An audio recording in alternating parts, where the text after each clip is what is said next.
minutes late.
Okay, welcome everybody to the KRT February 17th, 2022 board meeting.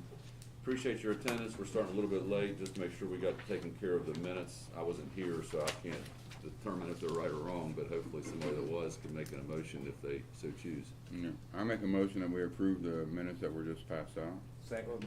Okay, motion and a second to approve the minutes as presented. Are there any further discussion? All those in favor of the motion signify by saying aye. Aye. Any opposed?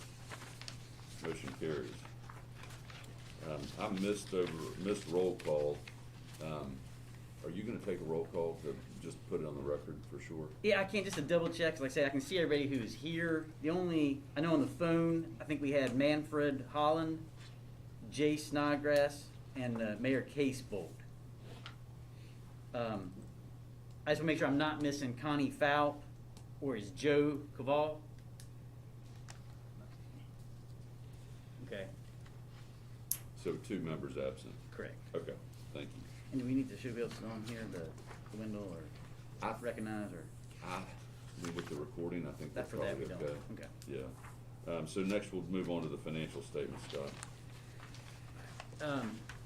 In your packet, we did have financial statements, maybe not minutes, but nothing out of the ordinary there on the balance sheet there on the statement, Schedule 1.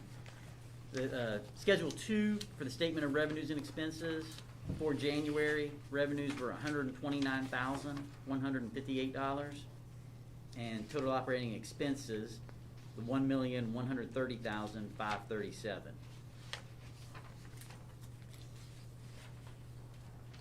Comparative from the previous year for that 6 months there on Schedule 3, total operating revenues, $921,097 compared to the previous $912,454. And then on the operating expenses, a little bit higher, $7,665,392 compared to $7,615,854. And most of that, again, just wages for the contract, and fuel, which we anticipated being up, are the numbers that really increased the expenses. 4-week moving totals there on Schedule 4. Same as we had last month, there's a large discrepancy between the revenue and the ridership. And remember, I think we did discuss it, but the revenue, it includes where we had that additional money coming in with the our CAT, the SOAR, the drug trips, and some of the Medicare, not really Medicare, but it was the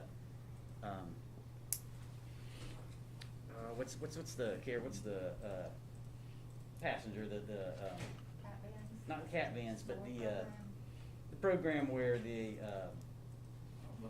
NEMT. yeah, EMT, that's called, The medical transport? the non-medical, yeah, the non-medical, they bought a large number of tickets again, which is fine, that's the whole idea of that, but it's gonna be picked up on the revenue side, but it's not gonna be shown directly in the ridership, because they have those tickets and they'll get them passed out. Motive care. Yeah, it's a company, but it's a non-medical, is what they represent, yeah, thank you. Again, very high then on the revenue side and on the ridership, we have had an increase of the 3, 4, 5%, and Sean wanted to know, since he started, we've had a steady increase. He did mention that. He wasn't sure if it was coincidence or not.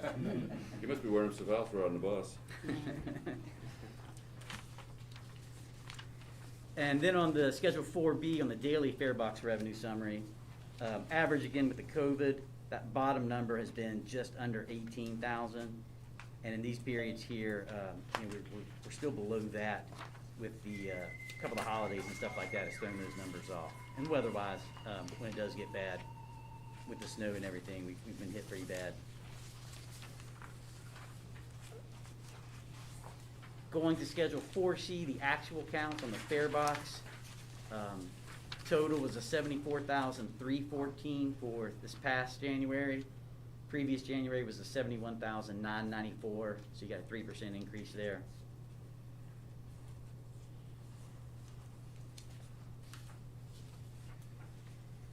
And then on 4D, the period pass use, consistently being used just shy of the 70% each pass.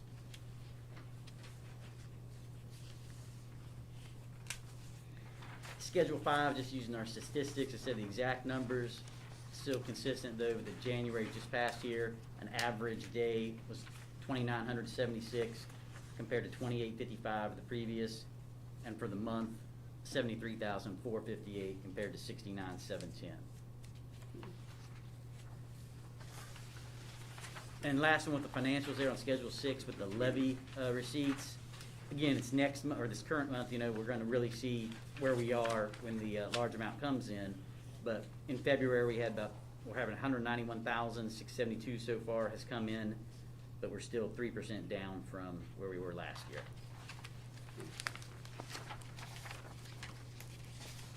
And that should be everything with the financials, unless anybody has any questions. Anybody have any questions for Scott? I'm just curious, when you look back to when, pre-COVID, what are we, how much on ridership are we off? Like if you compared this to, I guess, 2019 or something like that, do you have any idea? I'm just curious. Ballpark, I think about 40% we're looking at, but if you look on Schedule 4B, that's the daily fare box, that's the actual revenue Right. as opposed to passenger count. Okay. But if you see the very bottom number there is that 17,900. Mhm. That's just from March 2020 when COVID essentially started. That number above it is when we started doing this with the fare box as of January 15. So you're looking at almost 26,000 compared to the 18,000. Okay, so that's kind of the percentage. Okay, I was Yeah, just and curious. we can get an exact number. We do have those, but that one, that's why I kept that average on there like that, because it was the COVID one. I know that's throwing everything off, and it kind of shows us where we used to be, where Okay, we are good, yeah. now, and how we match up with those. All right, I was just curious. All right, thanks. And if we're talking about ridership numbers, Mhm. annually, we're at 1.7 million, and Okay. now we're just under 1 million. 1.7 to 1. All right, thanks. Any other questions for Scott? If not, we'll move along to, the financial statements will be attached to the minutes for future reference, and we'll move on to item 5 about invoices in excess of $5,000. At this time, we don't have anything that has to be, we're voting on some things, but Okay, and then you're gonna go through old business? yeah. On the old business, insurance and cat reports, Jacob? The insurance report, there's nothing noteworthy to report, everything remained the same. And the cat report, so for the past, in January, we averaged 8 trips a day, weekday trips, which is up from the month before. Currently in February, we're doing like 120 to 140 trips a day, so we are seeing a steady increase there. SOAR receipts, for January, we received 31,000. Year-to-date, 131,000. Do you think that's gonna stay consistent?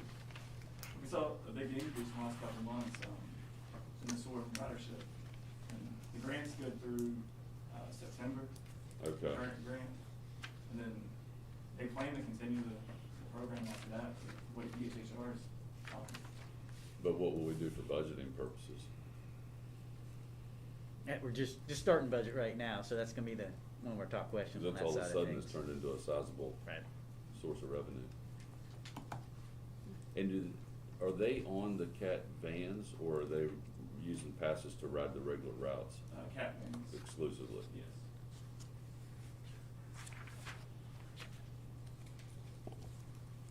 Let's see, city center project, is that gonna be, Yeah, I've got a little discussion on it, Okay. and I think we've got a slide thing. Again, Sean had been down there a couple times, Doug was still helping out with that as well. And essentially, so we've had substantial progress because, windows, doors, awnings, signage, the interior cabinetry, built-ins, bathrooms, floorings, everything's been installed. Pretty much looks complete outside and almost on the inside. However, as always, there's always at least one more thing holding things up. But the main electrical disconnect panel that connects the building to the main power grid, again, supply issue is what we've been told. We hadn't anticipated this, but it is supposed to be in mid-March. It's holding up everything inside, electrical that we have to get set up because as far as the cameras, the computers and all that stuff, everything's wired, so it's really just plug and play, but there's no sense having them come in. They have to come back in and test everything. So as soon as we get that panel in, we'll be able to finalize everything there. And again, it looks good. This mid-March, when that comes in, we should be done, again, ideal situation, the first week of April. And this coincides with the city of Charleston side of their project. They too have a delay, I think, with the aisle, the walkway lighting. It's going to be delayed until sometime in April. Sean has met, has talked with the mayor there of Charleston a couple of times, and he does have a meeting set up with her again on March 15th. And obviously the city center there, it's going to be one of the main items they're going to be talking about, and see how you're going to do an opening, soft opening, or our timing should be pretty good with that, so we can do that together. But he'll have an update next month, after that meeting, to let us know exactly where things are. And I think they said the fencing had came up on the federal building side. Is it on the? Yeah, that had just gotten completed. So we've got that, separation there, which they had requested, and it makes sense, and then allowed us, I think, put enough shelter and some other stuff, so we're sharing that sidewalk. has anybody here been down there? Yeah, every 2 weeks we'll go down for progress meetings. So what about the city project? Is it appeared as though it's It's complete? nearly completed, yeah. Nearly completed? Yeah. Okay, I think like Scott mentioned, the lighting was, I think they're big hold up right now. okay. Just clean, a lot of cleanup. If anybody has a chance, I guess that's still fenced off, the whole construction site, but it's pretty remarkable, nice looking, very nice looking building. A nice addition to downtown, so it'd be good to see that green space open. During the week it's open, if you all wanted to walk through. They open the construction gates? Yeah. Okay. I think that's everything he has in terms of it update. Okay. Also, an old business, if we could, he was also mentioning the where we are in the safety levy. Kurt gave us an update here too, but the big thing is both Sean and Monica there at the ambulance authority, both being new, they're putting their heads together, really working on some things because Monica had been a part of it in the last couple of ones, and she wanted to be more involved. Ambulance getting more involved, and they've set up a lot of meetings with the mayors. I know they're meeting Mayor Casebolt probably the next week, and they've got we said, like I say, Mayor Goodwin here in a couple weeks, but they're kind of splitting it up, making sure they hit up everybody, just let them know where things stand, and just see concerns and stuff they may have. But Kurt, did you have anything else you'd like to?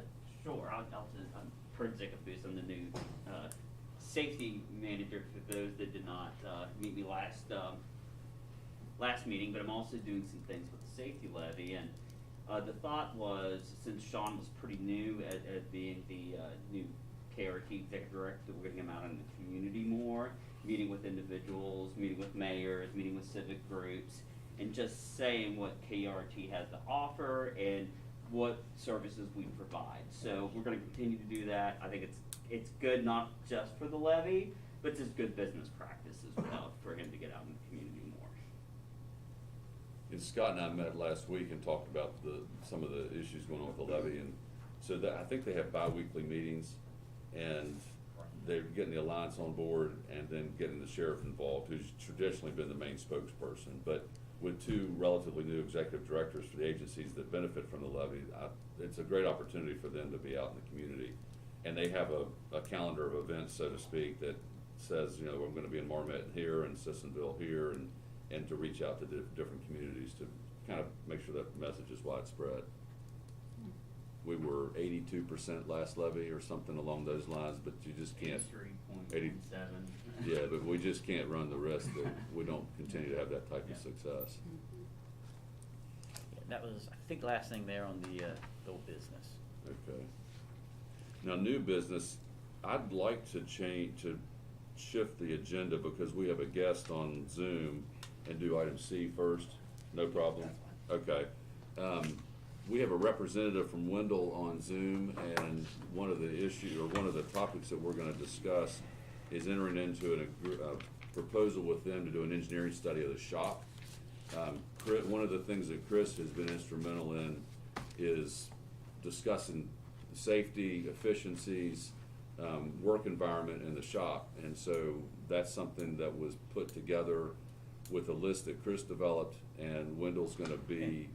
Kara organized a lot of stuff with those projects too, got everything there, but, you know, we started with, Chris says, hey, we know we need this, we know we need that, but then, you know, 10 years from now, the electric stuff, you just don't know how far, but you wanna plan everything accordingly, and Kara helped set all that up stuff, get everything organized. Yeah, so it's been a massive group effort. I don't know if we wanna start with Wendell, or if there was discussion last meeting, or how you wanna get, that I may have missed out. Kara, if you wanna give the background, I think, as far as how it goes, then you can bring in the Ron there to kind of follow up with it. Okay, so I think last meeting we talked about how we have a short list of on-call engineers to use for anything that kind of pops up. This was the first opportunity that we had to use one of our short list engineers. So we worked with Wendell, they've worked with transit companies all over the US. We've done some work with Bluefield, Bridgeport, and in the past they've worked with us too. So we had a meeting with them to talk about the garage, and we sort of laid out what we want to have happen and what we want as a result from those meetings and this project. So they put together a scope. I put together an independent cost estimate, and they gave us a proposal, which we're really happy with the cost they gave us. Was that included in your all's packet? It was sent out by separate email. So we're really happy with that cost proposal, and we're hoping that you all will approve that cost proposal today, so that they can move forward with their project. They'll come down and visit for a couple of days and just really tour the facility to get a feel of, you know, where our deficiencies are, where we can make improvements, and then how can we plan for the future. So Ron, if you want to fill in anything that I might have left out, I'll kick it over to you now. I thought you did a great job, Kara. And first of all, we're very pleased and happy to be working in West Virginia. We're working in Bluefield now. We did the transfer center for them. So it's great to get another project. And I think Kara did a really good job. The proposal that we sent in, it really divides it into two components. So one is the facility itself. You want to make sure that the facility itself structurally sound and can accommodate. The second part is the equipment that you really need to work on the buses. So, you know, it's kind of a two-part aspect of it. And I think they've done a great job already of identifying some of the needs and issues that they have. Our job is to come in and help them really figure out a prioritization. You know, really what is it that you need first? You want to make sure that the facility can accommodate some of the improvements that might be made. And one example that we're seeing a lot of is as you move more towards battery electric bus and other types of fueling buses, a lot of the equipment is on the roof of the bus. OSHA requires you to have fall protection, which is a large I-beam that is suspended from the ceiling. So we look at the facility from a structural standpoint to make sure that it can accommodate such an item as that I-beam is. And basically what it is a person will get up on a ladder and they attach themselves to the I-beam so that they can't fall. So it's a required fall protection. And as we see more and more work on the roof of the bus, those are absolutely critical to have. So we spent 2 full days there. we'll not only look at the facility, we'll look at the equipment, and then look at the future, as Kara and Sean and some of the others were mentioned when we had our review, thinking about battery electric bus, thinking about other types of fueling, maybe hydrogen into the future. So all of that kind of works together as we look at the feasibility for what you need today, and then what you're gonna need in the next 5, 10, even 20 years out. Chris, was there anything else your side? I mean, you put everything together initially. Well, I think this is a really good opportunity for us to make an impact on our overall service, because there's a lot of work that goes on behind the scenes over in the garage, and if we can improve our processes over there, have a better environment to work in, just kind of in general, that'll just improve things all the way around. And I want to thank the board for for going down this road and looking at improvements we can make in the garage. But they're going to bring in like electrical engineer, mechanical engineers, people that specialize in these certain fields, and kind of give it a complete overlook and see exactly what we need and what they can recommend for us. So. What's the timeline for this, and how does that timeline match up with our funding, why we're doing this, and how to? Right now, there's not any specific deadline for like grants for funding that way. So we're ahead of the game, which is good. And then the timeline for the overall project is they want to schedule a visit early March, or I'd like to schedule it early March, and then it shouldn't take them longer than a month to finalize their plan and have something to present to the board, which we can then turn into grant applications and other things. He was talking about having a beam. Who will determine whether or not it's safety enough to have it? Because you'd have to have a structural engineer to make that determination when they're. So they have a structural engineer that will come by too. Yeah, they had a whole list of engineers. So what do you do if it doesn't meet that? Who pays for that to be structurally sound? That's when we take the plan that Wendell's working for us, and we find grant opportunities, we talk to our senators, and we look to fund that. That wasn't in the original building plan? I doubt it, since the building is in the 40s, was built in the 40s. It was built in the 40s, so Yeah. there already are I-beams and structural components in the ceiling, but nothing that's specialized towards fall protection, stuff like that. So I may have missed it, but in the construction, is there gonna be a police precinct in there, in this facility? At the Transit Mall Yeah. facility? Yeah, cause there was one They- next door to it, so what? It is still there, and that's where they do have the public restrooms. They extended it and added them to it, but it is at the city's opportunity, and that's one of the plans they do have with it, and they have some other needs they can share with that. But yes, it is right there across from us. It'll still be there. Okay, this was gonna be gated, fenced in, right? And This again, from- Yeah, I that was a looked at it. previous project. Yeah, all that's gated in, but this is our buildings right here on site we're talking about. Right. Yeah. What is the total cost, Kara, that we're asking the board to approve? 25,000. I don't have the number in front of me. It's in front of you, Todd. It looks like it's 20. Where? At the end of. There's a couple, there's a signature page. Travis had it pulled up here on the screen. 26,920. 26,000. But there's a travel budget on top of that, isn't there? 45, yeah. It's closer to, it's just under 31,000, but it's on there, that 4,500 with it. So the, hey, Ron, just to clarify this, if I'm not stating this correctly, there's 26,920, and then there's up to $4,500 of travel expense, so the cumulative amount would be what we need to approve if we choose to do this? Yes, sir. And the expenses are estimated based on mileage. It's a couple of individuals that are going to have to come from a little bit of ways away, so they'll need mileage, and all of us will need at least one night overstay while we're there. So we try to estimate, but it won't exceed that. So the 31,000 that you will approve will cover everything. Okay. And then at the end of the report, Ron, it sounds like there might be opportunities that we'd like to do, and then there's things that we probably will have to do. is the report going to break those items down and then give us some budget estimate as to what they might take? And then, Yes, sir. And then package them in a way that if we choose to take on some things that we do it efficiently?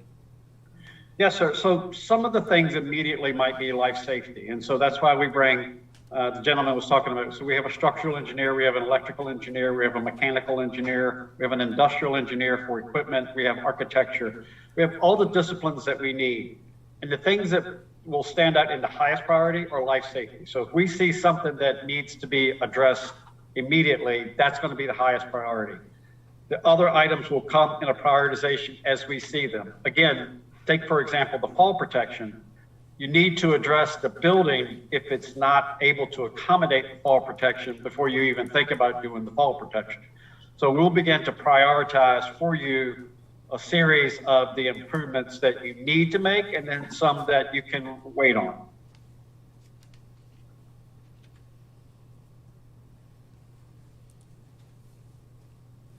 And one of the reasons this is super important is if there's an opportunity to get funding and we have this in hand to show to congressional delegation or whomever, we're ready to do this. We've already had it studied. We know exactly what the process is. We know what the timeline is. We know what the cost estimate is.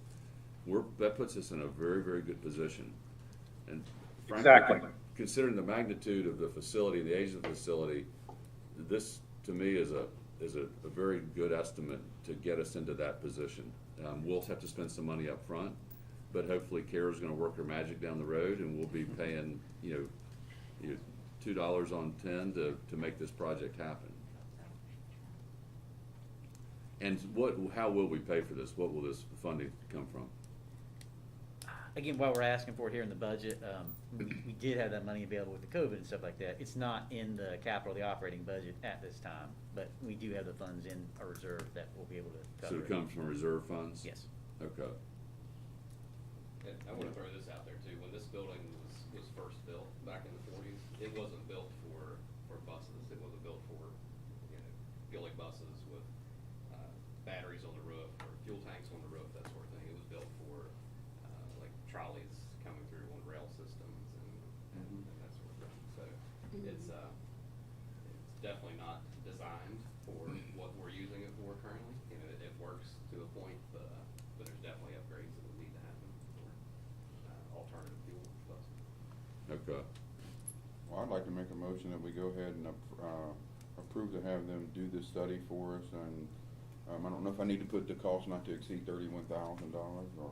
Be 31,500 to be safe. Not to exceed $31,500. I'll second that. Okay, so there's a motion and a second. Is there any further discussion regarding the Wendell proposal or questions for any of the Wendell or staff? All those in favor of the motion signify by saying aye. Aye. Are there any opposed? Very good, Eric. Hearing none, motion carries unanimously.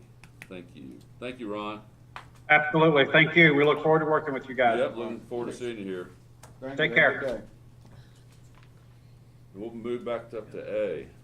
Okay, the tire contract. I got that passed out, a cost analysis. We had two bids came in. And again, when you look at the cost, there's no question as far as the amount involved, the savings. Leasing is better than the purchase.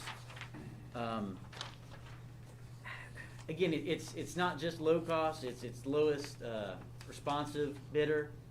And I'd like to kind of defer this one right now. If you look there, you're looking at 600, 500,000. If you buy them, you're looking at 330, 380 on the lease, and that's over the 5-year period.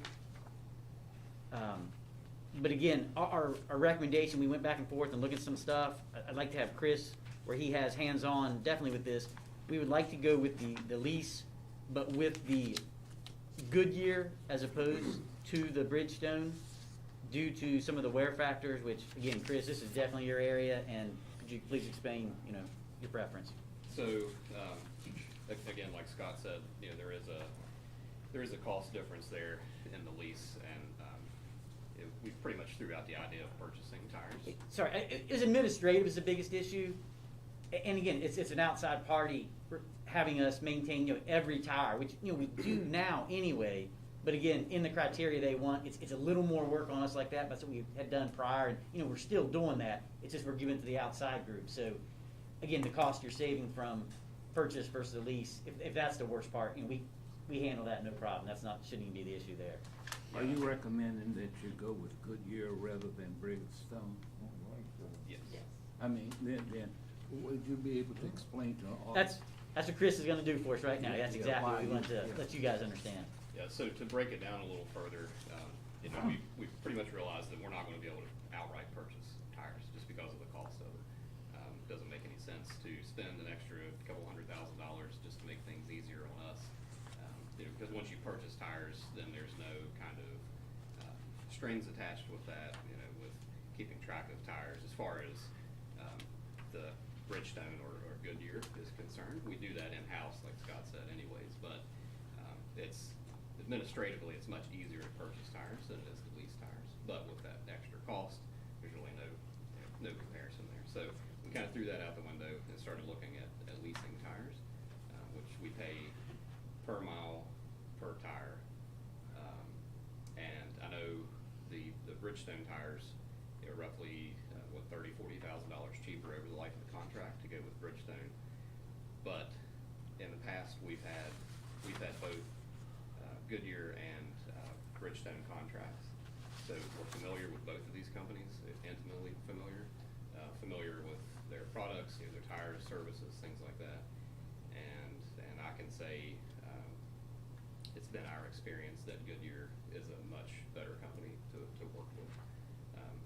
Not only is the company is better to work with, but their product, in my opinion, is a superior product to Bridgestone. The Bridgestone tires, to kind of get a little more specific with it, the rubber that's used to make the Bridgestone tires is a softer rubber than the Goodyear, and it's actually caused us issues in the past where we've had drivers complain of buses road walking when we put new tires on buses, because a new tire, the tread is higher, you know, than a used tire. So if we put new Bridgestone tires on a bus, the drivers will complain of the bus road walking, and we'll have to go out on a road call, get that bus off the road, you know, which means delay for our passengers, switching over to another bus. And then we have hoops we have to jump through, like taking front tires that are worn down and using them on the back of the bus, and only running brand new tires on the fronts of buses to keep them from road walking. So there's, you know, a bunch of hoops that we have to jump through like that with Bridgestone tires. Goodyear tires, we can run brand new Goodyears on the bus all day long, no issues with road walking or anything like that, because it's a harder rubber tire. And also because of that, the Goodyear tires last longer than Bridgestone tires. The softer rubber equals less mileage because it's wearing out quicker. I have a question. I mean, this might sound like it's a crazy question, but why is it so much difference in the cost of lease than it is the purchase? What's the difference? They have control over their tire, and they get the casings back, and they can recap them and resell them. So they're retread? No, we don't get retreads, That's what I but, thought. but they can That's sell what- them to companies that do run retreads. You know, your trucking companies that run them on the trailers and Yeah. things like that. They have more power with their tires. So that's the reason it's a lot cheaper. Yeah, basically any value that tire still has after it's been ran, if we buy that tire outright from them, they're losing that added value or that extra value that's still in the tire. So they're selling. They want to sell off all the value in that tire, so they're losing the least money as possible. So that's, you know, that cost is passed along to us, and that's why it's so much more per tire. What do we do with tires if we bought them and they're worn Yeah, out? I mean, And that's what I was gonna say too, we'll follow up with Travis's thing, that when you have the national company doing that, working with those national things, the number of tires involved, they can pass that on to other places. What we have here, we could do like a smaller number, we're not gonna see that significant. Right And now, it we're would- really not doing it because we get them as low as we can. and it would cost you to And we had- dispose of them, right? We had discussed to pass that on and look at that, but Yeah. for just how many tires we have here, versus what they're doing nationwide, you know, we can't touch getting the money they can for that. But what do we do with them when they're worn out? We're recycling the casings.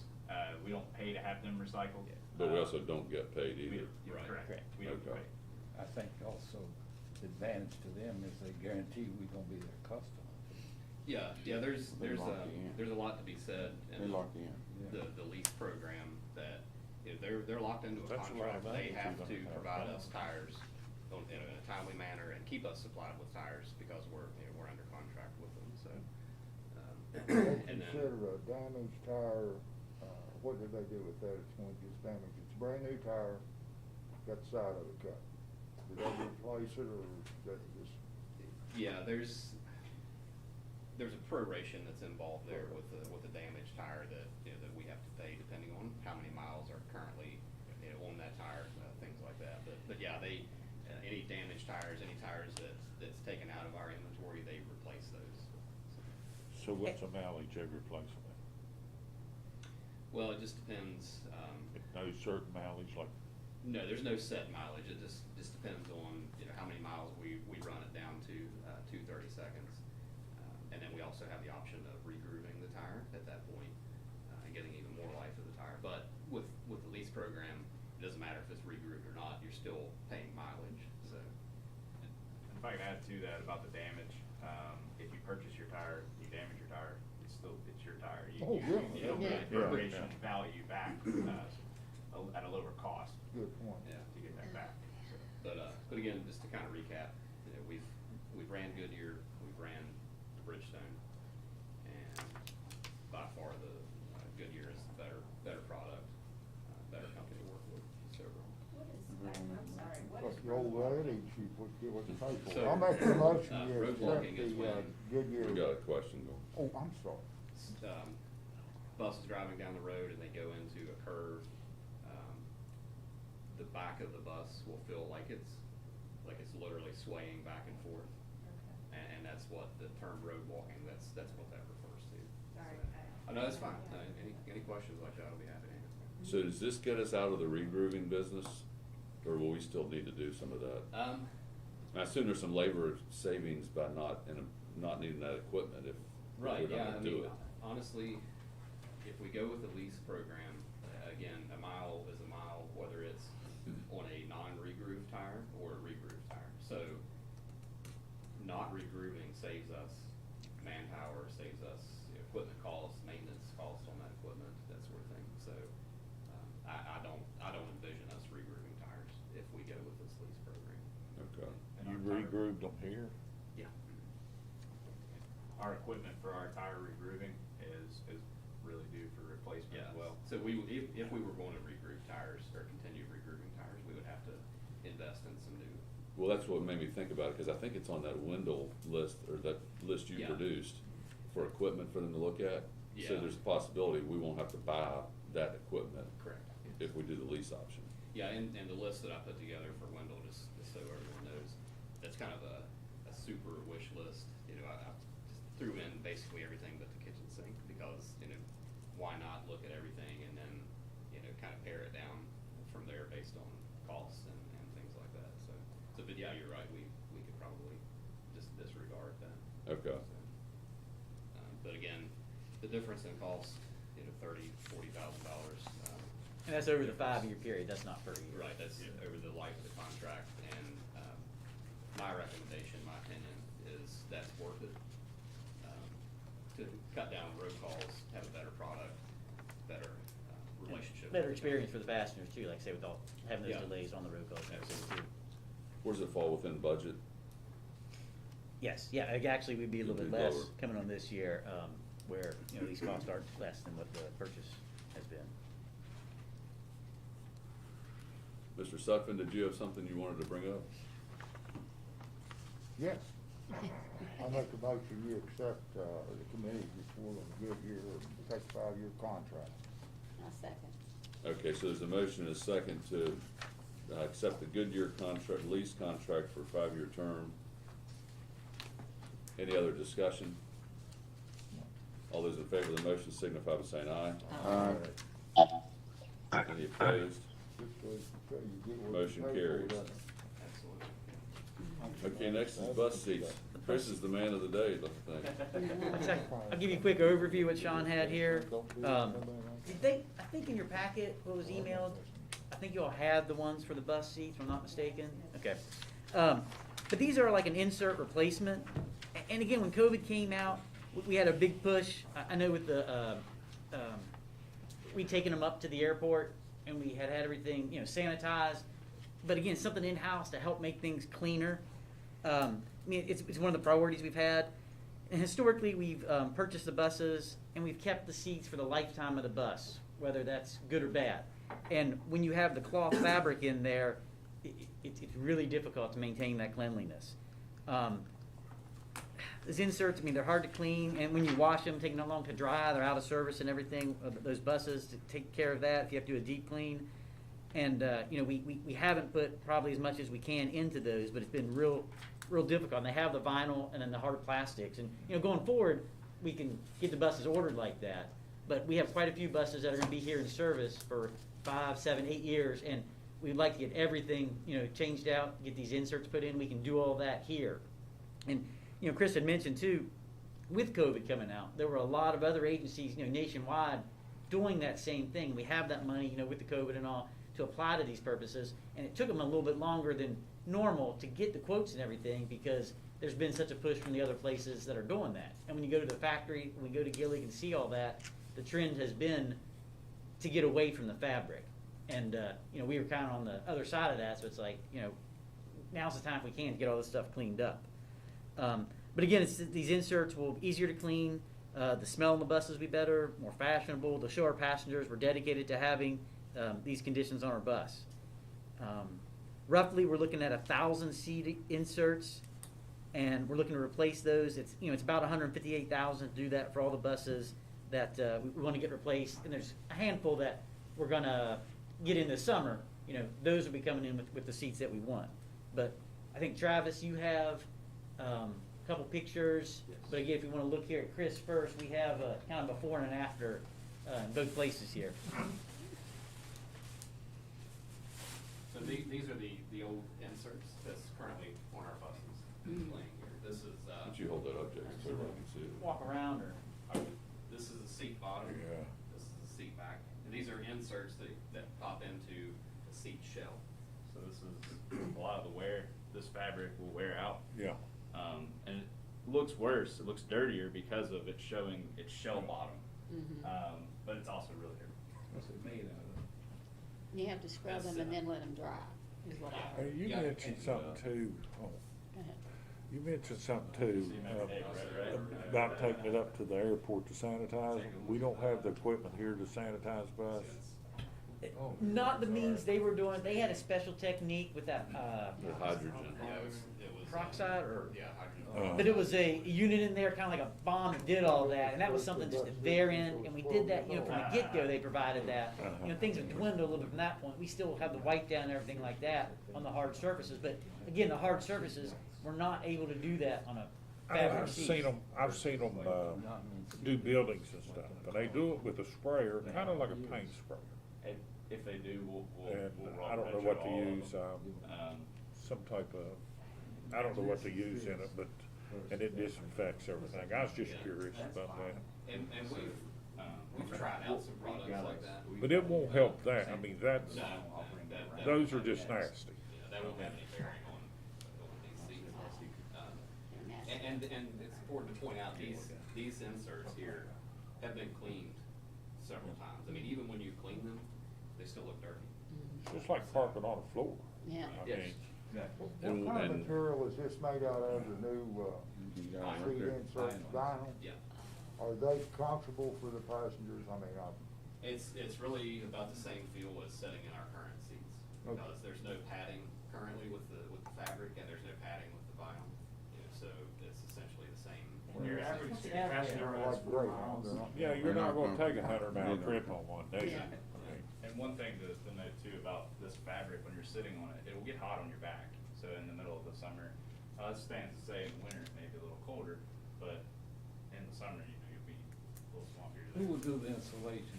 Will we do the installation? Yes. I think it's really no brainer. And our new buses have the vinyl spec, right? Yeah. Yes. That was better. I'd never put that. They're actually the hard thought back plastic. in. Yeah, they're hard plastic. But Because they're the one not a unit cloth seat. material. Right, they're not Yeah. fabric. And from now on, all of them will be, Yes.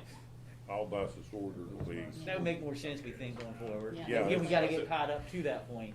And a thing to note too is this plastic shell on the back, this is removable, take this out, but this shell is what the hard plastic seat will feel like. But I sat at multiple different types of seat at Gillig, and personally, I couldn't feel a difference in terms of padding, because this isn't much padding per se, and this is about the same feel.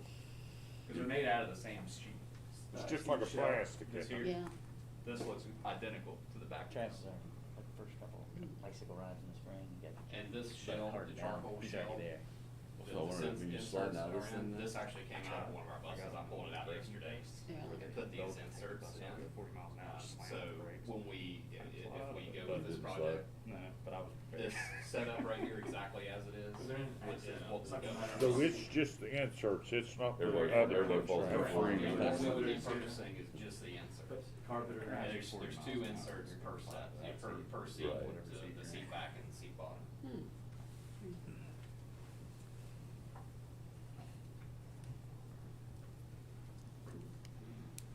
And to clean these, And this we're part come talking out with about, us. it's just a Be a lot matter of easier. wiping it down. Well, you know, this like a black shell disinfectant came wipe out of or the bus, something we took it similar out. to it. Okay, so this is I only spoke to a per- So is- cleaner, Yes. and You he can do said this. you had to, And then you this had to screws scrub down. them and Oh, then yeah, let see them dry that? for like 3 Screw days. there, that's how Yeah, that. it's And held in. it was awful.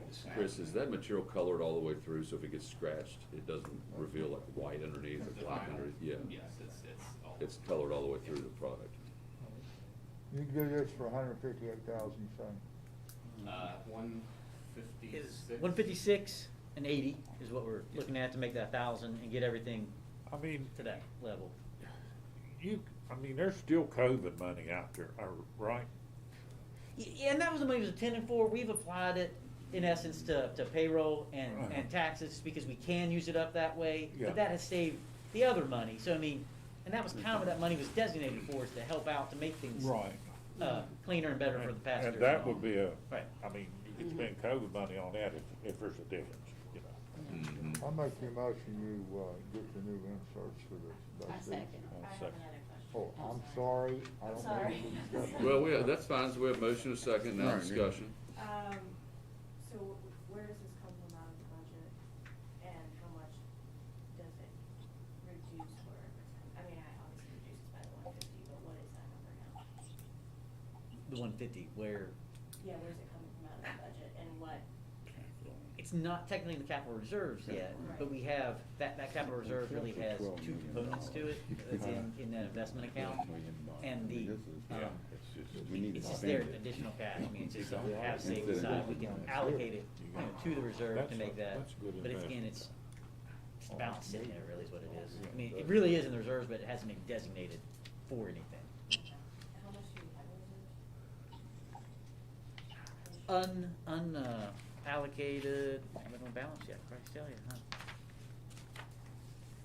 It's over actually it's up to, it was, yeah, it's 4 million right now, because we bumped up quite a bit last year, but that's essentially where it's coming from. Is all this material available, that if you place an order, then we'd get it in 2 weeks, 3 weeks? Lead time is 8 to 12 weeks. 8 to 12 weeks, okay. That was the second. Is that earmarked? Does anybody have any other questions about the seats? The motion by Mr. Sutphen was to approve of purchasing 1,000 seats. It's roughly $157,000. That's been seconded. Is there any other discussion? Anybody online that has questions? Okay. All those in favor of the motion signify by saying aye. Aye. Are there any opposed? Motion carries. Thank you all. I think what you see is that we are making some improvements in the functionality of the way things operate. Cleanliness is something that Sean's really focused on. Chris is short-staffed. Something like this could be really helpful to giving our riders a better experience and making it easier on shop staff to keep the buses on the road looking good, which is the goal. Yeah, and I also want to say, even with the added manpower, dropping the CDL requirement, stuff like that, which we've been able to bring some more people on board. But even with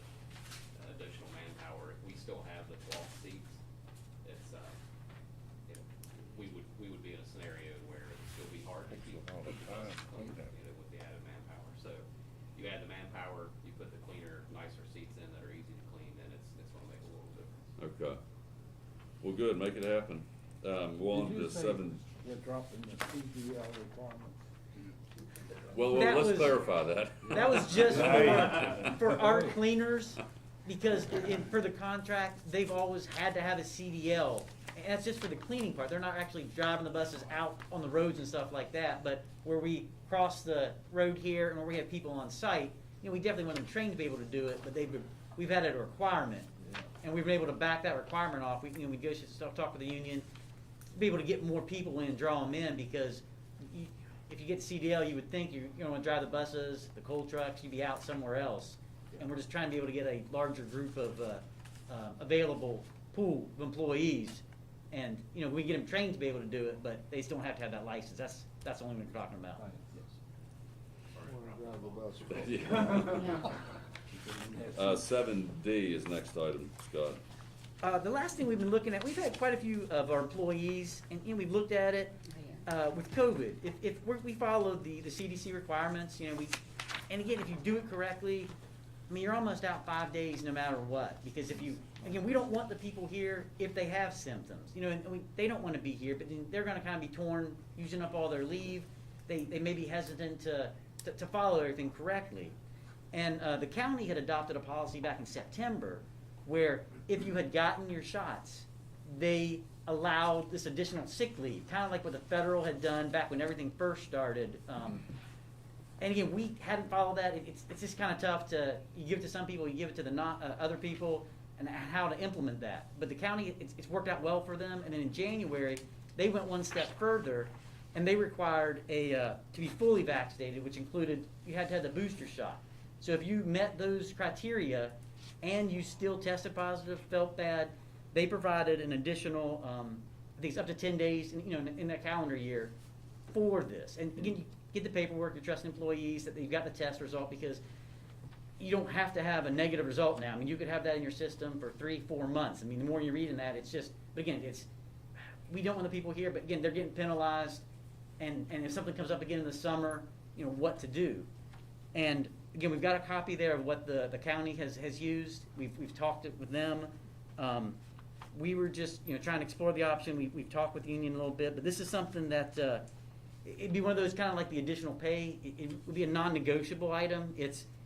You have to meet the criteria to be fully vaccinated. And where we are right now, per the contract employees, the CBA, 64 out of the 111, that's a 57.66%, would meet that criteria. And, we would try to go retro, so we're not penalizing the people. If we would be able to put this in place, as of January 1st, we've got the records, from our sick leave and stuff, where we can distinguish the COVID leave versus, a regular sick leave. But we were just seeing if we could have the ability to make this offer to the union and see if we can go from there. You're fully vaccinated, does that include the booster? And yeah, that is the policy. I know, my records right here don't have that additional booster one, which we're gonna have to upgrade that to get it. Because again, those numbers I did tell you. 21 was before the booster. Yeah, and that was the one, it was just, we hadn't requested it because we had implemented, again, wearing the masks, everybody, in the enclosed area unless you're in an office. And then with the FTA rules, I think, that's through March 8th, I think, on the buses it's still required. They'd done that, many months ago. We don't know if that's going to be extended or what. Because I know, county schools have lifted that, made it optional and everything. We're still following whatever they tell us to do with it. I guess not FTA, it's the TSAs that did it. You wanna you need a motion to adopt this, right? Well, I don't know. I don't think we need a motion because this would be an administrative level decision. Yeah. Right.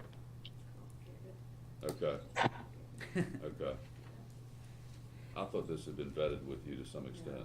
This has not been vetted with you. Okay. Sean, he talked to someone, but I don't think. So Yeah. is this just an item to make us aware of something that you all want to do or you're going to pursue or what? I think conceptually, because there's the CBA, the union would have to agree that they would adopt this exactly the way it's written. It's not as if it's really negotiated. If you all will adopt this, then the administration at that point may need to bring it to the board for approval. But I think you're right, it's an exploratory process, because there's already folks that have taken their personal leave this year And it's probably gonna continue, hopefully it's dying down, but that's still continuing. Well, And it's to their benefit to accept this, is it not? I mean, if they get sick, they get additional 10 days sick leave if they need it. Would it not be to their benefit to accept it?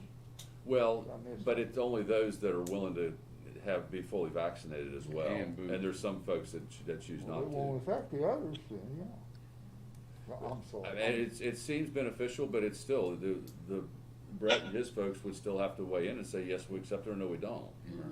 There's no reason for them not to, but they still Well, try to pass it. It'd be Still- crazy to turn it down. Well, there's certainly different perspectives, and we see it one way, they may see it slightly different. Right. So, at this point, I don't think there's any decisions that are gonna be made. It was just to help to make you guys aware, 'cause I know in the last couple meetings when we had this discussion, they had talked about the additional pay. Yes. It's trying to find some way to encourage them to get the shots, and maybe not the pay, but this would help not have them have to use their leave up. Right. And it may encourage more people to get a shot. So, That's the I mean, whole- I think it's a great avenue to go ahead and pursue and see what happens. Has it gone up? Have more people started getting the shots or not? No, and they may not be turning it in or not. I mean, there's no reason for them to necessarily turn it in. Right. Because there's no reason now where everybody has to wear the mask, even inside. The incentive's not there. But again, it's just, if we can encourage everybody to get the shots even more so, I think is kind of the whole idea behind this. Hey, Scott, I have a question. Yes. Would this be retroactive to the folks that actually have the vaccination already? And that's the part, we can retro to the, say that again. Let's say somebody's been off this last month and they've been fully vaccinated and they had to use their personal time. Correct. Would they be able to get their personal Yes. time back? That is one of the areas, we would like to not penalize them because, again, it's been Right. those 4 or 5 people who have approached us and asking about that. And we would like to be able to do it to make it, go back to the 1-1, if we're able to do anything at all. But yes, we would like to, Like go back to the beginning of the calendar year or something like to that. January 1st, that we would like, because that's when our leave accrues, when everybody's got it. And we've got the records of that. We can do that if we can get this passed. That would be one of the things we would like to be able to do, yes. That makes sense. Yeah, I think that would be good. And this would encourage people, if they are in a situation where they've been exposed to COVID or think they don't feel well, to not continue to come into work and run the risk of us. I mean, as I understand it from Sean primarily, is our bus driver staffing is at critical levels. And if you ended up with it being spread to multiple drivers because they're down playing pool or whatever, it could be a big hiccup for the operations. I know it's kind of a pain to do, but do they temperature check everybody comes in? Do what? Yes, we did get the touchless unit, temperature and check the employees, everybody. or when they come in the morning, have it, and, it's got the alarm that sounds off, temperature wise, at least covering that, but we have something here administratively, downstairs with the drivers, over in the garage, and if people come in, Does it work pretty good? I mean, yes, it was better, the handheld ones we had, they probably did it 10 degrees lower than what you really were, but this is much more accurate. And again, if they would, I don't think we've had that, because everybody's been, thankfully, who had the symptoms, did not come in. But again, if it would set off, they're asked to leave at that point and go oh, through the so process. if their temperature is Yeah, high, they if it would be would. asked to leave. Do we need to have council look at the policy, approve the policy before we even have? Undoubtedly. discussions with the union? Undoubtedly, yeah. Yeah, there's some work to be done. But I think the main goal was to make everyone aware of the concept that the county commission has adopted it, and there's a possibility that it would work well here as well. I want people to get vaccinated. That's the last item on the agenda. No, it's not. One other thing, I know since our last meeting, this real small one, just wanted to recognize Travis Garrett. He got promoted to our director of purchasing. He had been in charge of the IT and everything, so he's kind of got both those right now. But the way some things worked out, the experience he brought and everything, we just want to make sure everybody knew that he's in charge of purchasing now. Right. Congratulations. So as usual, we find somebody that works well, and then we work them to death. That's right. Yeah, That's the way it works. Don't get on him too bad. there's no raise. What kind of organization is it? The worst negotiator. He gets 2 offices now. He's over there and over here. Anybody else have anything to bring before the board? All right, thank you for your attendance. We'll see you in March, and meeting is adjourned. Thank you. We'll go out this way, right? Yeah. Oh, Lordy. I think- You all